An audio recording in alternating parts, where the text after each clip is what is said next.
6 years old, just a child, vulnerable, helpless. She had a medical condition, a severe dairy allergy. One mistake, one sip of milk, and her tiny body reacted. A stomachache turned into desperation. She pleaded to use the restroom. She was denied. Trapped in a moment of fear and embarrassment, she lost control. Her body betrayed her. And instead of comfort, instead of help, she was met with something else. Something cold. Kristy Scott Gilpin, an assistant principal. A woman parents trusted. A woman children looked up to. But on that day, trust was broken. She allegedly forced this little girl, who was already humiliated, to clean up her own feces. Alone. Hands trembling. Tears falling. A punishment? A lesson? Or something far worse? What happened inside Rollins Place Elementary School wasn't just a failure of leadership. It wasn't just neglect. It was something that would send shockwaves through an entire community. Tonight, we pull back the curtain. We examine the facts. We speak to those who were there. And we ask the question, how could this happen? Because this is more than a story. This is about power. This is about cruelty. This is about a child. And it all began with one moment, one choice, and a 6-year-old who deserved better. In today's world, where schools emphasize inclusivity, safety, and emotional well-being, a disturbing reality emerges, one that challenges our faith in the very institutions meant to protect children. Parents send their children to school believing they are in the care of professionals who will nurture, guide, and safeguard them. But what happens when that trust is broken in the most unimaginable way? This is not just another case of school misconduct. This is a story of power, negligence, and the deep scars left on a vulnerable child. It happened at Rollins Place Elementary School, nestled in Zachary, Louisiana, a small town where family values and community bonds are strong. But in January 2024, those bonds were tested when a 6-year-old girl with a known dairy allergy suffered a medical emergency after accidentally consuming milk during breakfast. Her little body reacted quickly. She pleaded for help to use the restroom to avoid an accident. But according to reports, her requests were denied. The inevitable happened. Now let's pause for a moment. In 2024, discussions around child psychology, trauma, and dignity are more prominent than ever. Research has shown that how adults handle distressing situations for children can have long-term effects on their mental health. Schools nationwide have been implementing trauma-informed policies, ensuring that children who experience distress are met with empathy and support. But not here. Instead of receiving comfort, understanding, or even basic assistance, Assistant Principal Kristy Scott Gilpin, a woman entrusted with the care of young students, allegedly forced this 6-year-old child to clean up her own feces. Let that sink in. This wasn't a mere disciplinary action, it was humiliation, degradation, a choice made by an authority figure who should have known better. The girl's mother, Brittany McCrae, was horrified when she found out. The community's response was swift and filled with outrage. Parents demanded to know, how could this happen? Why was a school leader treating a child with such cruelty? But the shock didn't end there. As authorities dug deeper, they discovered troubling signs. This might not have been an isolated incident. Kristy Scott Gilpin, a 41-year-old career educator, now faced a felony charge for cruelty to juveniles. The arrest sent ripples across the education sector, sparking debates about accountability in schools, the treatment of children with medical conditions, and the limits of discipline. In a world where social justice and child advocacy movements have amplified their voices, this case became a symbol of the systemic failures that still exist within school administrations. So, what happens next? What did the investigation reveal? And most importantly, how can a 6-year-old recover from an ordeal like this? This isn't just a story about one school or one administrator.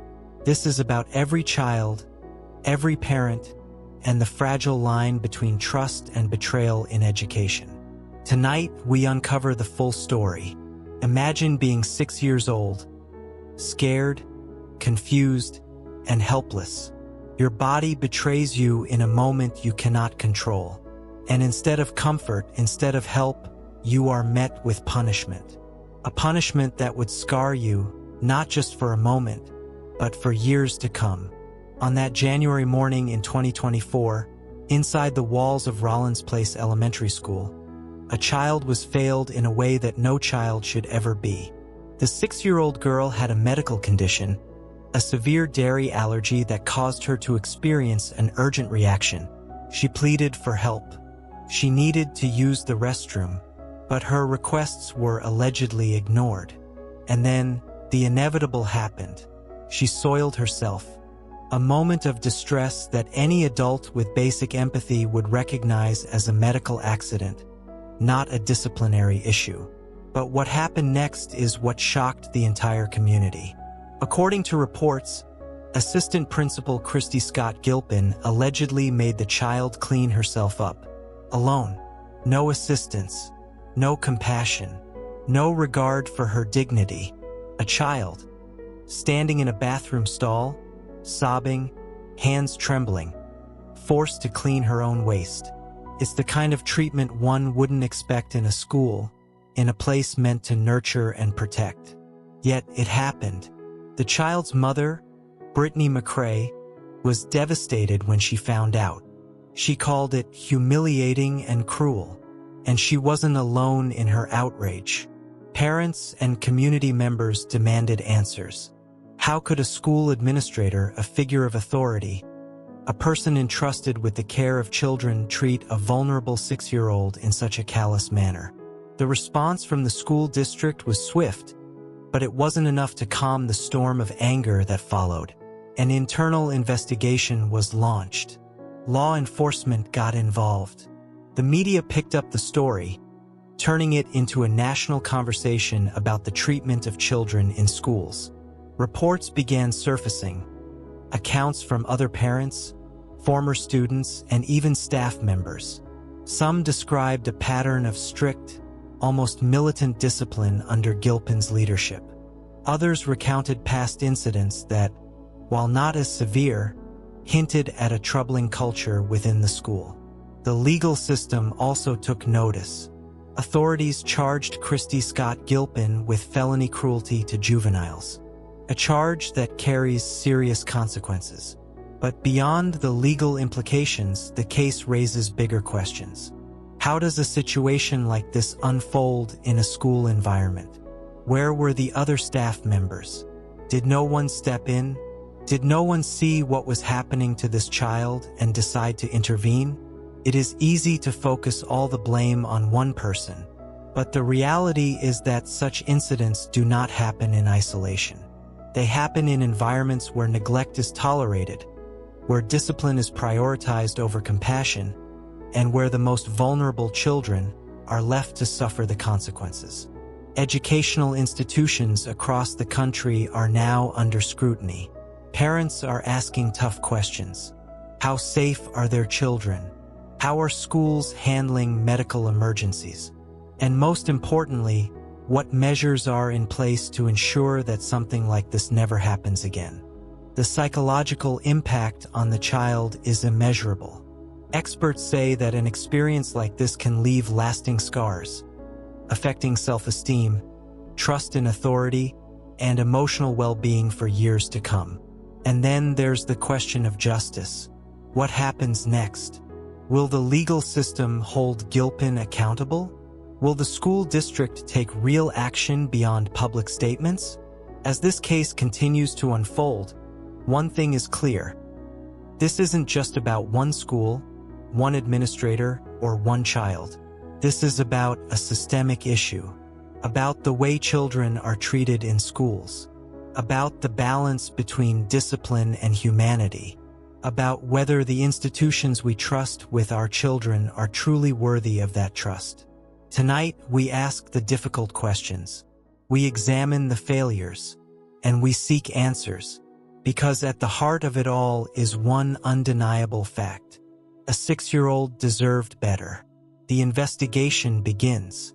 The moment Brittany McRae, the child's mother, learned what had happened, she didn't hesitate. Outraged and heartbroken, she reported the incident to the authorities, demanding justice for her daughter. Local law enforcement launched an investigation, beginning with questioning the staff at Rollins Place Elementary School. The school administration, perhaps hoping to contain the damage, initially attempted to handle the situation internally. But as word of the incident spread, public outcry grew louder. Parents, teachers, and even former students began speaking out, and soon, it became evident that this was no isolated case of misconduct. A troubling pattern emerges. As investigators dug deeper, troubling allegations surfaced. Parents came forward with stories of harsh discipline, intimidation, and an overall lack of compassion from Assistant Principal Kristy Scott Gilpin. Some described an environment where children were expected to adhere to strict rules with little regard for their emotional well-being. One former student's mother recounted an incident where her child, after forgetting a homework assignment, was made to stand in the hallway for an entire class period. Another described how their child, who had learning disabilities, was often singled out for not keeping up with the rest of the class. These stories, though not as extreme as what had happened to McRae's daughter, painted a picture of an educator whose leadership style prioritized punishment over understanding. The arrest and formal charges. It didn't take long for law enforcement to determine that Gilpin's actions had crossed a legal and ethical boundary. In February 2024, she was arrested and charged with felony cruelty to juveniles, a serious offense that could lead to significant legal consequences. As news of the arrest broke, the case garnered national attention. Child advocacy groups, legal experts, and school psychologists weighed in, calling for systemic reforms in school disciplinary policies. Was this an isolated incident, or was it indicative of a larger issue within the education system? The school district, now under immense pressure, placed Gilpin on administrative leave. But for many, this was not enough. Parents demanded to know, how had someone like her been allowed to remain in a position of power for so long? Did other staff members know? One of the most disturbing aspects of the case was the apparent silence from other school staff. Investigators sought to understand whether anyone had witnessed the incident and failed to intervene. According to initial reports, at least one teacher was aware of what had happened but did not step in, either out of fear of retaliation or because they assumed it was justified discipline. The question then became, was this an isolated failure or part of a broader culture of indifference? A systemic failure? This case has ignited conversations about how schools handle children with medical conditions and special needs. Experts point out that a child with a severe allergy or medical issue should have an individualized education plan, IEP, or 504 plan in place, ensuring that staff are trained to handle emergencies properly. If Rollins Place Elementary had such protocols, why weren't they followed? Parents across the country are now demanding transparency. They want to know what safeguards are in place to prevent such cruelty from happening to another child. As the case moves through the courts, the community remains divided. Some insist that Gilpin's actions were intentional cruelty, while others argue she was merely enforcing strict school policies. But one thing is clear: this case has changed the conversation about accountability in schools. What happens next could set a precedent, not just for Rollins Place Elementary, but for schools across the country. Will justice be served? The twist: a case of misunderstanding or systemic neglect. As the case gained national attention, the legal battle began to take shape. But just when the public thought they had all the answers, new developments emerged. Ones that complicated the narrative and cast doubt on what really happened that day. Kristy Scott Gilpin's legal team came forward with a bold defense. They argued that the entire incident had been mischaracterized, that the media had blown it out of proportion, and that Gilpin had simply been following school policy. According to her defense, the situation had been exaggerated to the point of a public witch hunt. Conflicting accounts from staff members. While some staff members quietly distanced themselves from the controversy, a few unexpectedly came to Gilpin's defense. One teacher, who chose to remain anonymous, claimed that Gilpin was being unfairly vilified and that the school had a protocol in place for students who had accidents. "We don't just let kids suffer," the teacher insisted in an interview. "If something like this happened, it wasn't out of cruelty. It was probably a misunderstanding or a failure in communication." Another staff member, however, painted a much darker picture. Speaking anonymously, they revealed that strict discipline and humiliation had been part of the school culture for years. "This wasn't an accident," the staff member said. "This is how things have always been handled. She just happened to be the one who got caught." The school board's controversial response. As more details surfaced, parents turned their attention to the school board, demanding accountability. How had this been allowed to happen? What policies were in place, and why hadn't they protected the child? The response from the school district was delayed and frustratingly vague. Initially, officials assured the public that the matter was being taken seriously. However, internal emails obtained through a public records request suggested that school administrators had been aware of complaints against Gilpin long before this incident. For some, this revelation changed everything. If there had been previous concerns, why had nothing been done? Was this truly an isolated incident, or just the first one to make headlines? The new policies implemented after the case. Under mounting pressure, the school district was forced to make sweeping changes to their policies. Among the new measures introduced, a mandatory training for all staff on handling medical emergencies and student dignity, or a strict reporting system for incidents involving student welfare.